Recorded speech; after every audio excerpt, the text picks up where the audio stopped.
नमस्कार, आप देख रहे हैं वी स्टार न्यूज। मैं हूं दिवाकर विक्रम सिंह। भारत और पाकिस्तान के बीच में T20 मैच हुआ। मैच का परिणाम यह रहा कि पाकिस्तान ने भारत को शिकस्त दी और चूंकि दोनों देशों में क्रिकेट का एक जुनून है और उसके तहत पाकिस्तान में खुशियां मनाई गई और भारत के लोग बहुत मायूस हैं, परेशान हैं और सोशल मीडिया से लेकर के उन तमाम जगहों पर प्रतिक्रियाएं आ रही हैं उन दर्शकों की, उन प्रशंसकों की जिनके मुताबिक उनके खिलाड़ी पूरी दुनिया के हीरो हैं। लेकिन ये बात क्रिकेट खेल तक है और क्रिकेट का खेल जब किसी राजनीतिक अखाड़े का या राजनीतिक बयानबाजी का केंद्र बन जाए और उसके माध्यम से किसी की मानसिकता सामने आए तो उस पर परिचर्चा जरूर करनी चाहिए। हम ये बात क्यों कर रहे हैं? क्योंकि पाकिस्तान की जीत के बाद वहां के आंतरिक सुरक्षा मंत्री अर्थात गृह मंत्री शेख राशिद, जिन्हें बड़बोले नेता के रूप में जाना जाता है और भारत के विरुद्ध समय समय पर वो आग उगलते ही रहते हैं, उन्होंने एक बड़ा बयान दे दिया है। क्या बयान उन्होंने दिया, जरा एक बार सुनिए पहले उसे।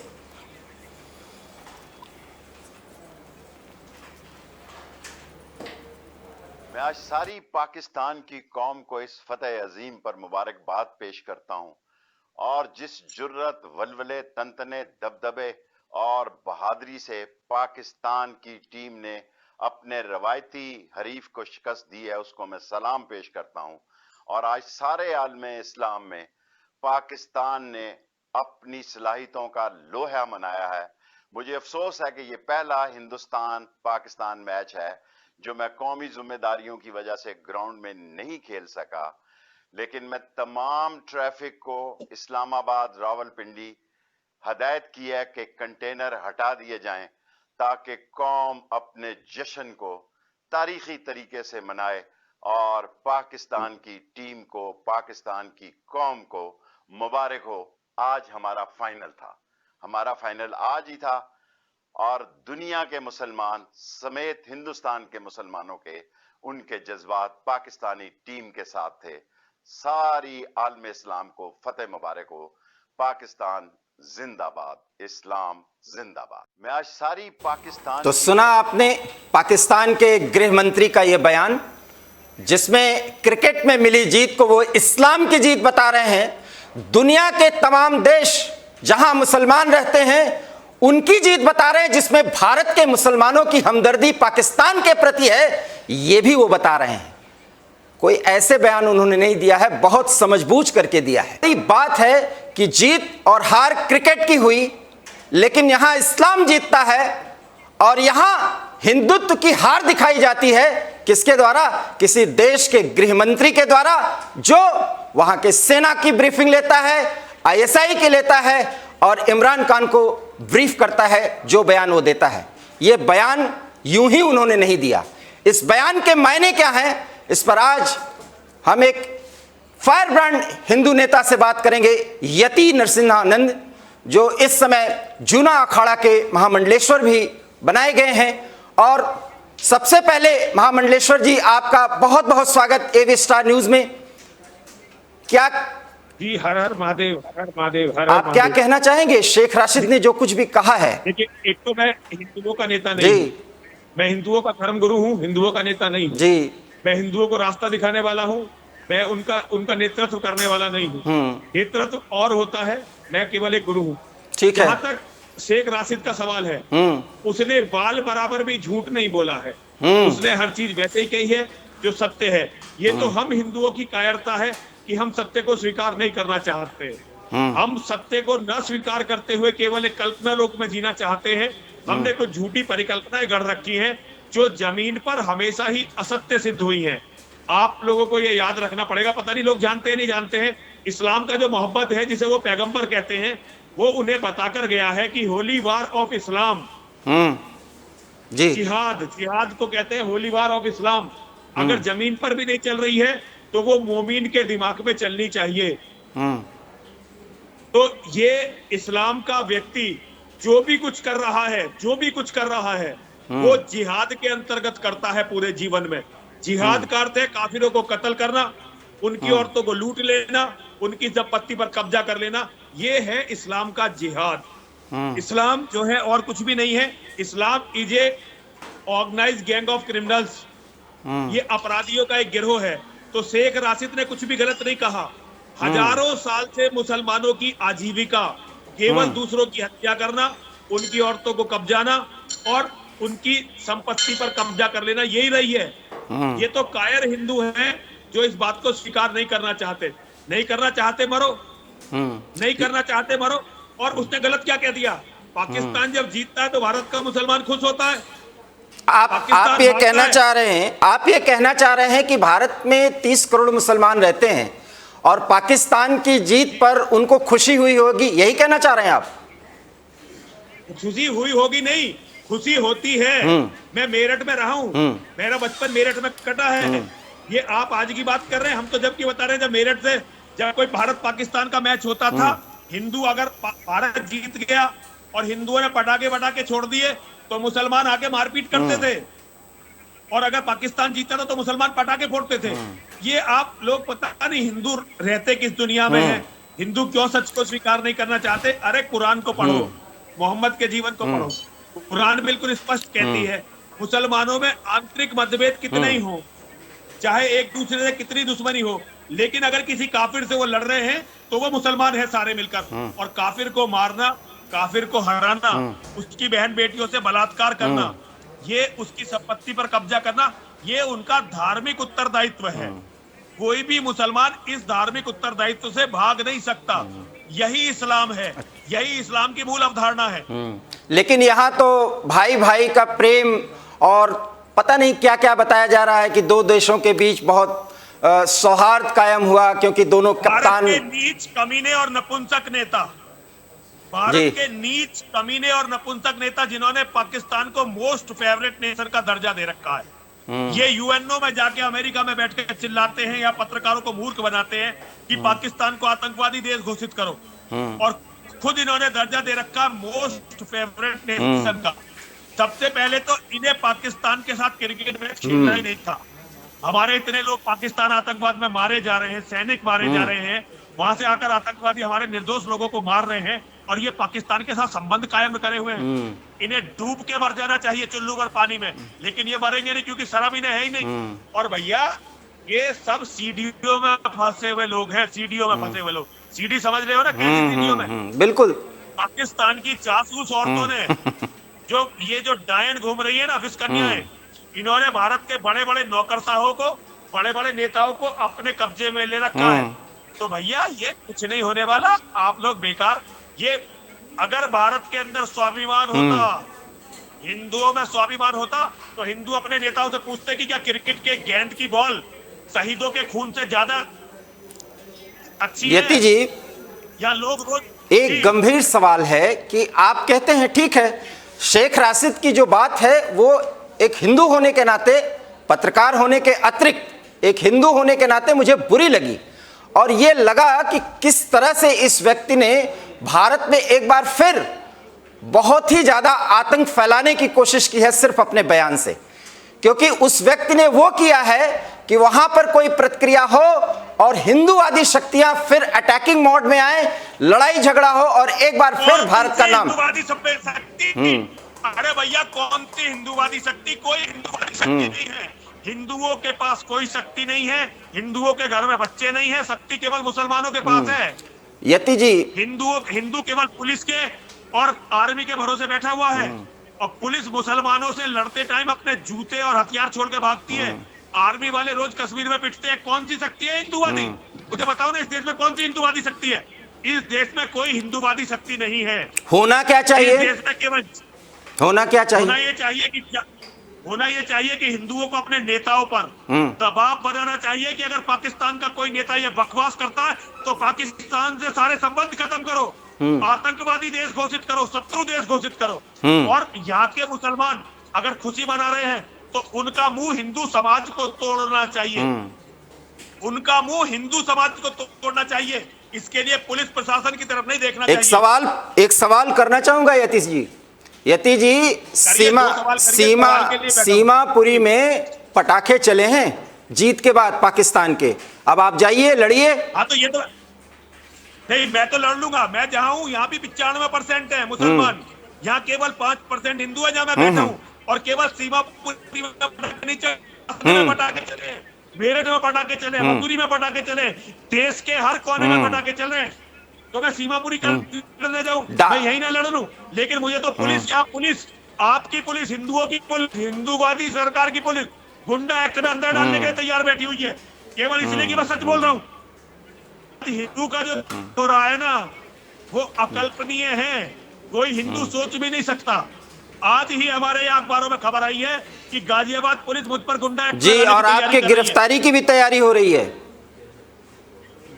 बिल्कुल बिल्कुल बिल्कुल, केवल इसलिए कि मैं बिना डरे निर्भीक होकर सच बोल रहा हूँ, इसीलिए सबकी निगाहों में चुप रहा हूँ। लेकिन इससे कोई फर्क तो नहीं वो पड़ता। सच, मैंने संन्यास अपना, वो सच यति जी क्या है कि ये जो मानसिकता है, जैसा कि आपने कहा कि इस्लाम में तो सिर्फ जो आप कह सकते हैं कि हिंदुओं का कत्ल करना, जिन्हें वो काफिर कहते हैं, वो अपना धर्म समझते हैं।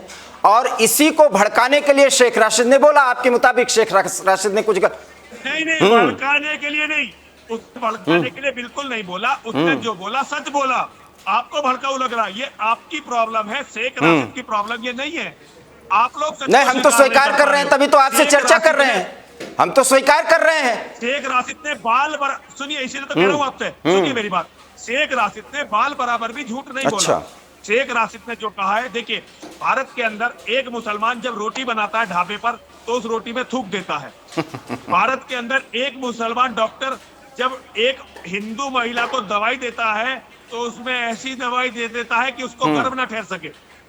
भारत के अंदर जब ये फल विक्रेता, सब्जी विक्रेता सब्जी बेचते हैं तो उसमें ऐसा केमिकल मिलाते हैं कि हमारे लड़के नपुंसक हो जाएं। भारत के अंदर जिम में जब लड़के हमारे ट्रेनिंग करने जाते हैं तो वहां ट्रेनर जो मुसलमान होता है वो उन्हें ऐसा सप्लीमेंट खिलाता है कि लड़के सारे ट्रेनिंग करने वाले नपुंसक हो गए। आज हमारे यहाँ इतना फर्टाइल रेट हमारा कम हुआ है, इसका बड़ा कारण है कि हर मुसलमान ने जिहाद किया है। केवल शेख राशिद ने नहीं, हर 30 करोड़ मुसलमानों ने भारत में जिहाद किया है और जिहाद की तैयारी। लेकिन दिक्कत यह है कि 100 करोड़ हिंदुओं में से ज्यादातर अपनी आंखों पर पट्टी बांधकर बैठे तो हुए वो पट्टी क्यों बांधे रहते हैं? इसका भी तो कोई कारण है, क्योंकि यति नरसिम्हानंद जैसे यहाँ पे धर्मगुरु हैं, अब तो आप महामंडलेश्वर भी हो चुके हैं, क्यों जागृत नहीं करते हिंदुओं को? हाँ, देखिए, अपनी तरफ से कोई कसर नहीं छोड़ रहा हूँ। मेरा 24 साल का जीवन देख लीजिए, क्षण भी आराम नहीं किया है, किसी से डरा नहीं हूँ और कोई लालच नहीं किया, और जितना भी बचा कुछ जीवन है इसी काम में जाएगा। और एक चीज समझ लीजिए, बहुत जल्दी हिंदू जागेगा। और ये जो इस्लाम का जिहाद है ना, भारत पाकिस्तान तो छोड़ो, ये वहां भी खत्म होगा। हाँ, ये बवाल पैदा हुआ था। आप इतना ज्यादा परेशान हैं कि हिंदू तो जाग ही नहीं रहा है, और एकाएक आपने कहा कि बहुत जल्दी जागेगा। क्या ऐसा कुछ होगा कि जो वो जाग जाएगा? इसके लिए कुछ लोगों को अपना खून बहाना पड़ेगा, अपना बलिदान देना पड़ेगा। हो सकता है मैं पहला नंबर मेरा हो।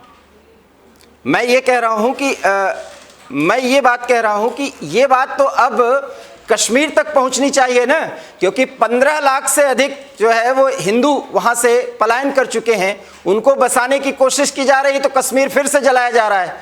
यति जी, आप जैसे या जो अपने आप को हिंदू कहते हैं, उनको अब कश्मीर की ओर रुख करना होगा, तभी तो हम। अरे भैया, कश्मीर सुनो, कश्मीर से ज्यादा प्रॉपर यूपी में है।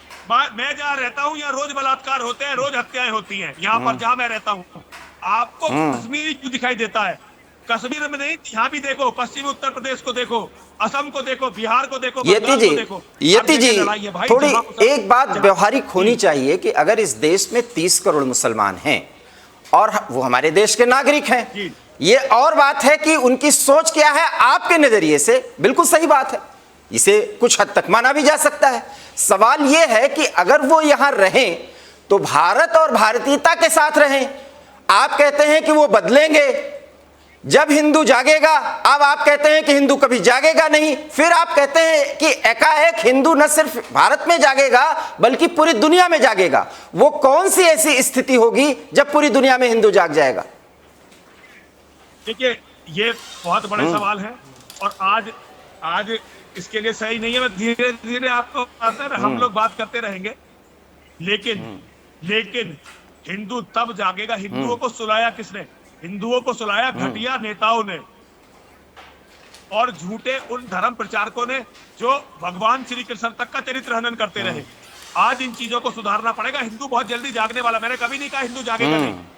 मैंने ये कभी भी नहीं कहा कि हिंदू जागेगा नहीं। हिंदू के जागने के बारे में मैं बहुत आसान्वित हूँ। हिंदू जागेगा भी और ये जिहाद खत्म भी होगा। न केवल भारत से खत्म होगा, न केवल पाकिस्तान से खत्म होगा, न केवल अफगानिस्तान से खत्म होगा, बल्कि अरब से खत्म होगा, सऊदी अरब से। और मक्केश्वर महादेव के पे एक दिन दोबारा से गंगा जल चढ़ेगा। कब तक संभावना है मक्केश्वर महादेव पे गंगा जल चढ़ जाए? क्योंकि कुछ ऐसी बातें जो असंभव सी लग रही हैं। नहीं, असंभव लग रही हैं, लेकिन जब मेरी माँ और महादेव की कृपा होती है तो हर असंभव संभव हो जाता है।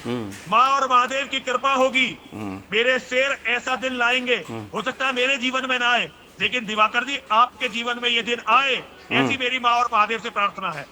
निश्चित रूप से गुरुजी, आपका जो प्रयास है इसमें तो हम पूरी तरह से आपके साथ हैं।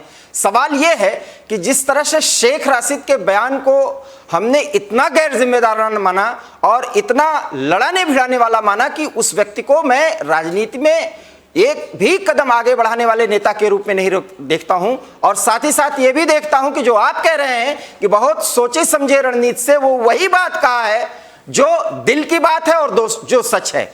अगर आपकी बात कोई मुसलमान सुनेगा तो शायद वो ये कहेगा कि आप भी फसाद को बढ़ाते हैं। नहीं, मुसलमानों के कहने से कुछ नहीं होता। मुसलमान तो देखिए वो एक बहुत वेल ऑर्गेनाइज गिरोह है क्रिमिनल्स का। मैं उनकी बातों का कोई बुरा नहीं मानता। उनका काम है किसी भी तरह से हम करना, हमारी औरतों को लूटना, हमारी संपत्ति पर कब्जा करना, उनका यही काम है। तो वो मुझे झूठा बताएंगे, क्योंकि उनके यहाँ अल तकैया जो सिद्धांत है वो ये है कि झूठ बोलकर बरगलाते रहो। जो मोहम्मद ने किया है वही सब कर रहे हैं। तो मोहम्मद ने किया है वो मैं कई बार बता चुका हूँ, सोशल मीडिया पर, टीवी पर, हर जगह बता चुका हूँ। तो आपको लगता है कि मोहम्मद साहब पर सवाल उठा करके या इन सब पर सवाल उठा, देखिए जो लोग मोहम्मद साहब देखिए मोहम्मद साहब मत बोलिए, मोहम्मद साहब नहीं था वो मोहम्मद था जो एक चोर था, एक लुटेरा था, एक डकैत था, एक बलात्कारी था, एक औरतों का दलाल था। उसे साहब बोलकर इज्जत देना ये एक मानवता के प्रति अपराध है। उसको तो कब्र से दिखाया जाना चाहिए और उस मुकदमा चलना चाहिए 500 करोड़। गुरुजी आप एक धर्मगुरु हैं, चूंकि आप फायर ब्रांड धर्मगुरु हैं और आपकी बात को सब नहीं सुन सकते, लेकिन सवाल तो मेरा बनता है। हमें भी ये सनातन धर्म में सिखाया गया है, इसको आप आप ये कहते हैं कि दबी हुई बात मत समझिएगा कि किसी भी धर्म के सदगुरु का सम्मान करना ही चाहिए। इसका ये मतलब नहीं कि हम कमजोर हैं। लेकिन धर्म के सुनिए अंतर है इसमें। हम हर धर्म का सम्मान करते हैं, लेकिन जिसने अपनी किताब में लिखा हो कि वो मेरी बहन बेटियों से बलात्कार करने के बाद उसके चेले स्वर्ग जाएंगे, मेरी संपत्ति को कब्जा करना माने गनीमत है और मेरी हत्या सबसे बड़ा पुण्य है, उसे मैं धर्म मानूं। इतना नहीं गिरा हूं मैं। ये कायरों ने मान लिया है, ये कमीनों ने मान लिया है। मैं इस्लाम को कभी भी धर्म नहीं मानूंगा। कुछ भी हो जाएगा, हर कीमत दूंगा। गुंडा एक्ट तो छोड़ो, अगर फांसी पर लटकाएंगे ना मुझे तो फांसी पर लटकने के लिए तैयार हूँ। लेकिन इस्लाम धर्म नहीं है। मेरी गीता कहती है तुम अपने भगवान को पूजो, मैं अपने भगवान को पूजूंगा, जाएंगे एक दिन एक ही जगह। तो लेकिन मेरी गीता ये नहीं कहती कि अगर मेरे भगवान की पूजा नहीं की तो मैं तुम्हारा कत्ल कर दूं। नहीं, सबके अपने अपने भगवान है। हमारे वेदांत का सिद्धांत है ना गुरुजी कि सत्यम ब्रह्म जगन्य मिथ्या जीवो ब्रह्मैव नापरः। तो हम इतना नफरत कैसे करें जैसा कि कुछ अनपढ़ जाहिल। हाँ सुनिए जी, नफरत नहीं। और वेदांत से पहले वेद है। वेदांत से पहले वेद है। वेदांत की मुझे नहीं पता, वेद है जो वेद कहता है इंद्रम वर्धन्तो अप्सुरा अपगनन्तो अरावणा किरणवन्तो विस्पार्यम। ये ऋग्वेद का सिद्धांत है। आप इस ऋग्वेद के सिद्धांत को नकार नहीं सकते। सारे सिद्धांतों की जननी ऋग्वेद का यही सिद्धांत है। अपने ऐश्वर्य को बढ़ाइए, पूरा विश्व अपने ऐश्वर्य को, पूरा विश्व हमारा है और बुरी शक्तियों को कुचल हाँ ये है अपगनन्तो अरावणा। बुरी शक्तियों को कुचल दीजिए। हो गया है, मैं बहुत क्षमा चाहता हूँ। ठीक है गुरुजी, आरती मंदिर शुरू हो गई, हम लोग बिल्कुल, बात नहीं कर बिल्कुल। पाएंगे। कभी दोबारा इसके जरूर, हम जरूर। बात करेंगे। जी जी, हर हर महादेव, हर हर महादेव, हर हर महादेव। तो ये आपने सुना कि किस तरीके से नाराजगी थी यति नरसिम्हानंद की कि क्या बयान पाकिस्तान के गृह मंत्री का था, और गृह मंत्री का जो भी बयान आया है, पाकिस्तान की तरफ से जो भी बयान आया है, वो कहते हैं वो अक्षरशः सही है। और इसका कारण है कि उनके नजरिए से वास्तव में दो तरह की बात, भारत में रहते हुए, भारत की रोटी खाते हुए भी यहाँ के वो लोग बोल रहे हैं जो धर्म के आधार पर पाकिस्तान से अपने आप को एक करते हैं।